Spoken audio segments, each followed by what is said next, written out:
avec Monsieur Peter. Bonsoir, Monsieur Peter, on vous écoute.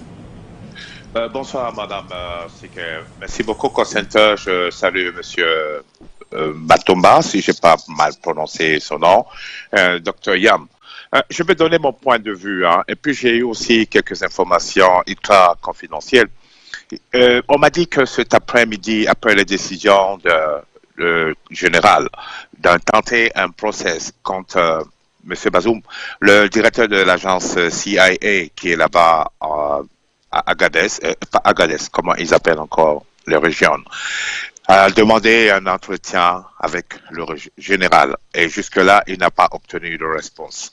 Deuxième chose, c'est qu'au niveau du KROC, c'est le panique générale parce que si on veut entrer dans le droit international et si on veut entrer également dans le process américain, les Américains, ils sont très prudents.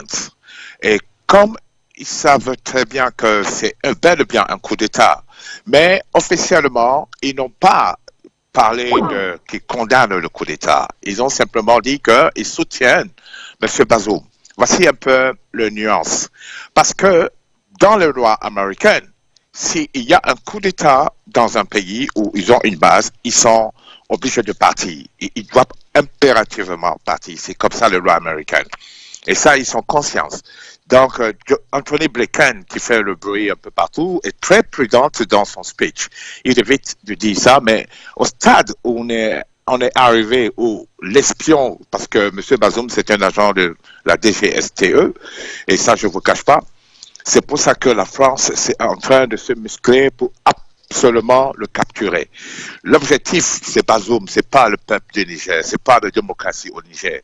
Bazoum a un logiciel dans son cerveau qui contient un index dans son cerveau qui contient trop d'informations secrètes, confidentielles, qui vont compromettre le gouvernement français. Et on est à ce stade aujourd'hui. Et moi, les échos que j'ai entendus, il y a une panique parce que l'option de CEDEAO étant moribonde parce que il n'y a vraiment pas de possibilité pour passer sur le ciel de certains pays.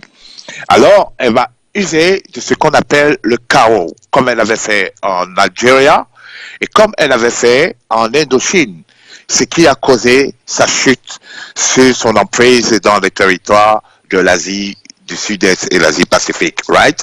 Et aujourd'hui, ils sont en train de réfléchir, mais je dis encore, je plains beaucoup leur sort parce que la France d'aujourd'hui, je parle des dirigeantes actuelles, n'ont aucune lecture de la géopolitique africaine. Je suis désolé parce que ceux que vous voyez là, ils ont porté les mêmes vêtements que Angoulême et celui qui était gouverneur qui a massacré les Camerounais, son nom m'échappe un peu, tellement c'est vilain.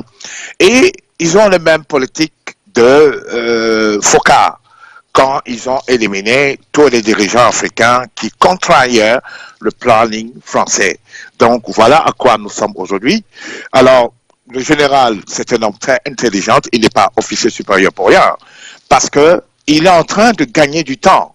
Et en gagnant du temps, il fatigue un peu les autres et aussi, il dérange le plan de la France sur son action pour protéger son précaré. C'est pourquoi ils ont anticipé avec ce procès contre M. Bazoum et qui va faire l'objet d'un droit international que l'ONU sera obligée de respecter. Je vais m'arrêter ici. Merci beaucoup for you media. Très bientôt. And bye.